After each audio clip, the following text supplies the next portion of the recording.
Hello, welcome, and Merry Christmas! My name's Ryan, the official host here at Reddit Voice, and I look forward to bringing you guys a very special Christmas edition of r/ProRevenge. Before I do though, I'd really appreciate it, as always in the season of giving, if you would give me a like, and hit that subscribe button and notification bell to stay up to date on all the latest videos. Mess with my Christmas? Pardon me as I ruin yours. I posted this in r/entitled parents, and it was suggested that you might enjoy it here. I've edited it slightly to comply with the Rule 11 for this sub. Enjoy, and TLDR at the end. This slow burn starts a full year and a half before my plan came into effect. Earlier in the year, my dad quite sensibly suggested that with the size of our family Christmas party, we skip a generation with gifts to ease the financial strain as the extended family grew. At the time, I was struggling with my business and athletic career, and my wife, then girlfriend, was working on her second master's degree, so I suggested names from a hat, but he wanted to spoil all his grandchildren. I said fair enough, I'll chip in for Oma's cruise and buy gifts for my step-siblings, but don't expect anything grand. Dramatis personae for that Christmas party. Me, 28-year-old at the time, heavyweight mixed MMA and strength coach, aka small-time athlete working a day job to barely make rent in addition to training full-time. Okay, Rocky Balboa. Martha, stepsister, 40-ish, an aging Mumby whose only assets are starting to sag too much for them to be assets anymore, leaving her with no other definable personality traits. Jane, my oldest niece, 12, stepsister's daughter, imagine the most vapid tweenager stereotype you can and multiply it by 1,000. Tim, my oldest nephew, 9, stepsister's son, living proof that you're never too young to be an asshole. Robert! Stepbrother, 36, formerly cold dude who gave up on life when his kids were born. Years later, would gain back enough willpower and gumption to physically assault his wife. Tammy, 6 bro's daughter. Sweet and shy girl, terrified by my mere presence. The wisest of the bunch in my honest opinion. Bubba, 7 bro's son. A generally nice kid who at this time was partway into evolving into an asshole after being constantly told to look up to and emulate Thing 2. Tammy has brought a Nintendo DS and all the kids are struggling to see/play it together, so I foolishly offer to loan them mine to lighten the load. Tammy agrees to share with Jane and Bubba agrees to share with Tim, having stupidly deprived myself of my means to escape social obligations.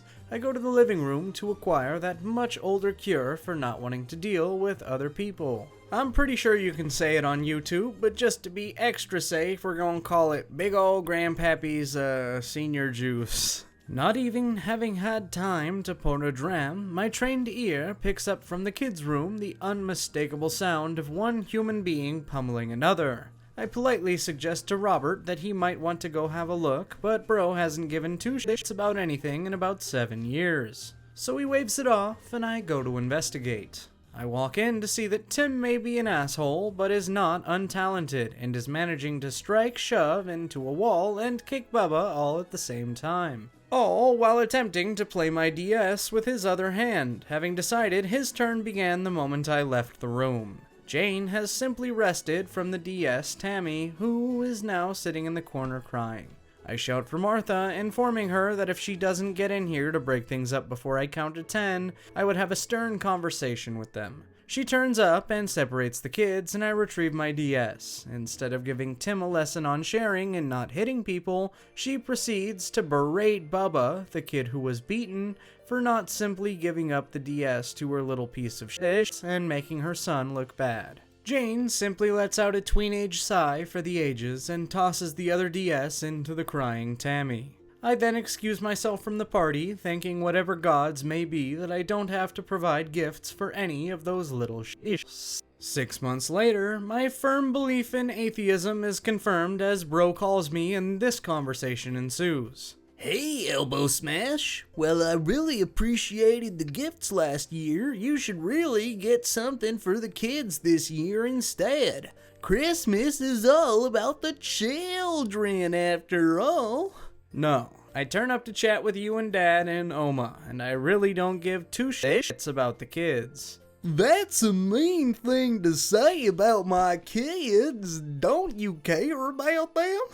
You cared about them so much at the last party, you couldn't be bothered to break up a fight where your son was being beaten bloody.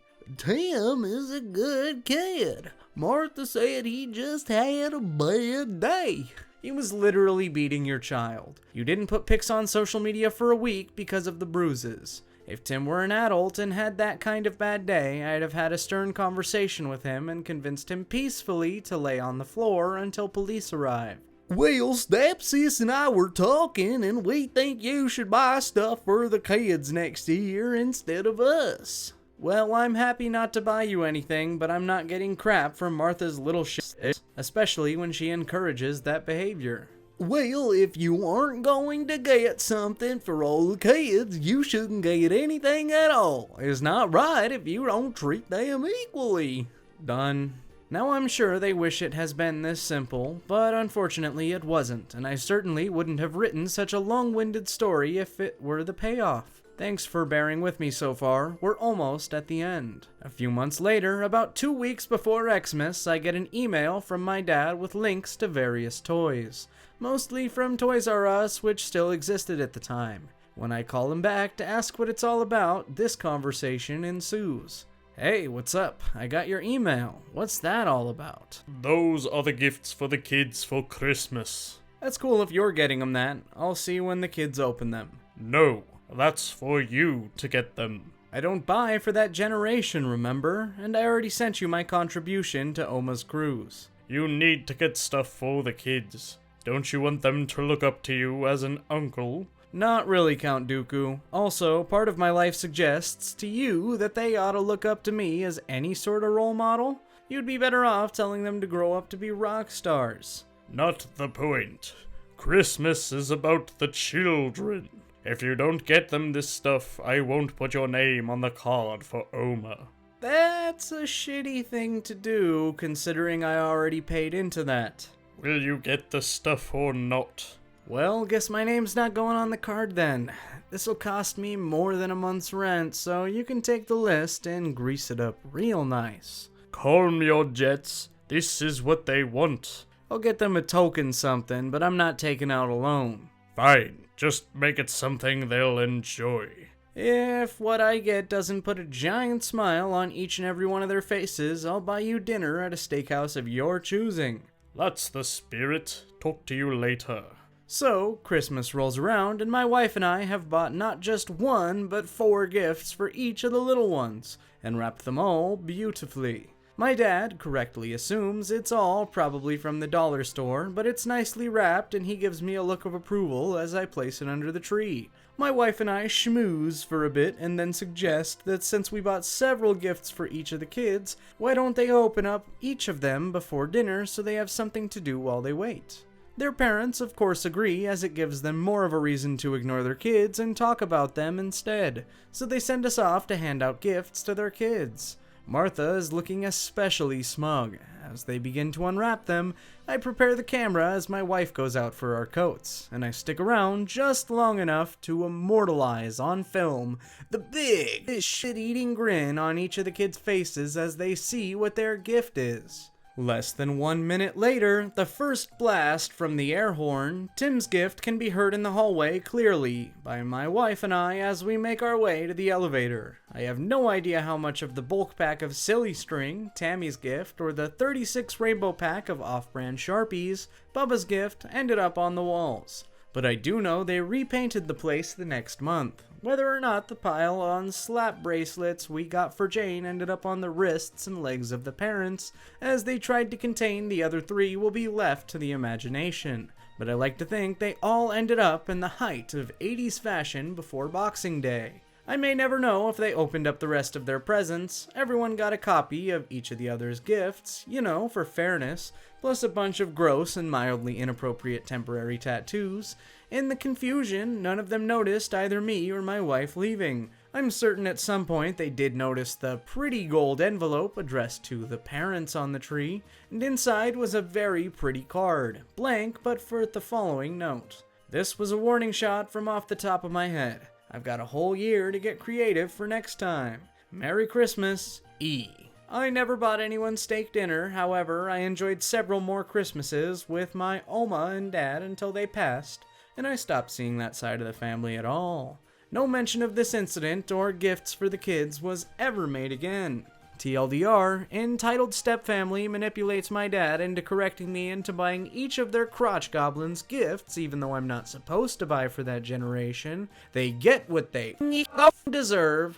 What they deserve being air horns, a 36 multicolor pack of Sharpies, silly string, slap-on bracelets, and a lifetime supply of mostly inappropriate temporary tattoos each. Edit. Neighbor's dog kills coworker's cat. Coworker ruins their Christmas. Quick note, I was part of this story, but not the dealer nor receiver of the revenge. Years ago, I used to work with a receptionist in a vet clinic named Margot. Margot was, and is, still a very sweet 65-year-old woman who had been at this practice since it was opened, some 40 years ago. She always had a smile, a joke, compliments, and baked goods for your birthday. She never even had an unkind word to say about anyone. She was seriously one of the coolest people I had ever worked with, and she basically knew everyone from our regular clients to our mailman's granddaughter. The only bad thing about Margot, and this was not her fault, was that she and her family lived next to one of the trashiest, nastiest families I had ever met, and that had 2 even nastier pit bulls. I'm talking nastier than that had been hoarded by dung beetles for many years nasty, and these dogs were constantly escaping and terrorizing the neighborhood, even trying to get into her house. Margot had asked them more than once to please keep the dogs contained, especially since she had an elderly fat cat named Smokestack, and these pits had attacked smaller animals before. The family basically told her to rot in hell, that they knew what they were doing, and how dare she accuse the breed, yada yada, basically blowing her off. Margot knew there had been reports filed against her neighbors, but nothing had ever been done about it really. So she made sure to keep Smokestack in the house to keep him safe and was very careful not to let him out. If you had been paying attention up until this point, you'll notice I'm using the word was and had regarding Smokestacks. And it was as awful as you'd think. 3 weeks before Christmas, Margot had the day off and was in the garage with Smokestacks fiddling with some Christmas decorations. Unbeknownst to her, the pits next door got out and broke through the bottom of her garage door. They went right for Smokestack before she could blink, and you know the rest. Margot screamed for help, and it was only when her son and husband came out with a baseball bat that they were able to free Smokestack. I was working this day and will never forget when she came in, crying harder than I had ever seen anyone cry in my life, clutching poor Smokestack in her arms. Her husband had to hold her while we tried to bring Smokestack back, but we couldn't do it. It would have taken a miracle of God and then some, and he passed away, a truly crap way to go in what should have been the golden years of his fat cat life. Margot sat there for a while with his body, quietly crying for a while before she finally kissed what was still intact and stood up. She told us all, "I've got a job to do, take care of him, girls," and then left. We figured Margot would take a few days off to be with family and then continue on with life as normal. We figured wrong. Now, when I say Margot knew everyone, I mean everyone. Right after she left the hospital, Margot gathered herself up and went to the police with pictures of Smokestack and told her story. The same police officers she watched grow up over the last 20 years from rowdy middle schoolers she used to help babysit to the officers that they were today. They were absolutely shocked to hear what had happened to their surrogate grandma and pushed the case to the front of the line. The case found itself before a judge whose daughter had gone to school with Margot's daughter. The judge granted an emergency dangerous animal extraction warrant to her neighbors. Of course, there was a hearing, and within 2 weeks, which I gotta admit was ridiculously fast, the neighbors tried to argue that their dogs weren't aggressive. They even went so far as to accuse Margot of having it out for their family and making it all up. But their argument trickled when the dozens of dangerous animal reports were presented and finally completely dried out when Margot presented the surveillance video her grandson had gotten showing the dogs coming into her property and attacking poor Smokestack. The emergency extraction and humane destruction of her neighbor's dogs was granted. It was Christmas Eve when Margot heard a knock on her door. She opened it up to see the neighbors standing there, sobbing uncontrollably. They were begging her to stop animal control, that they had had these dogs since they were puppies, and how the kids would be devastated and it would ruin Christmas, and if she could find it in her heart to give the dogs another chance. Up until this moment, the neighbors had behaved abominably.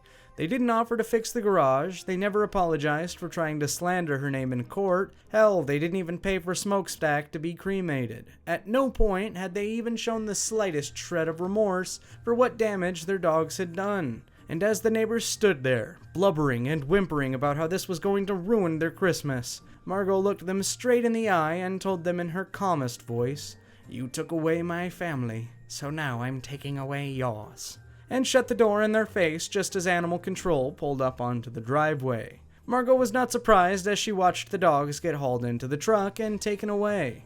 After all, it was her idea for animal control to take the dogs on Christmas Eve, a perk from having known the AC office supervisor for years. Margot even made sure the dogs were euthanized before the outside Christmas lights had turned on that night.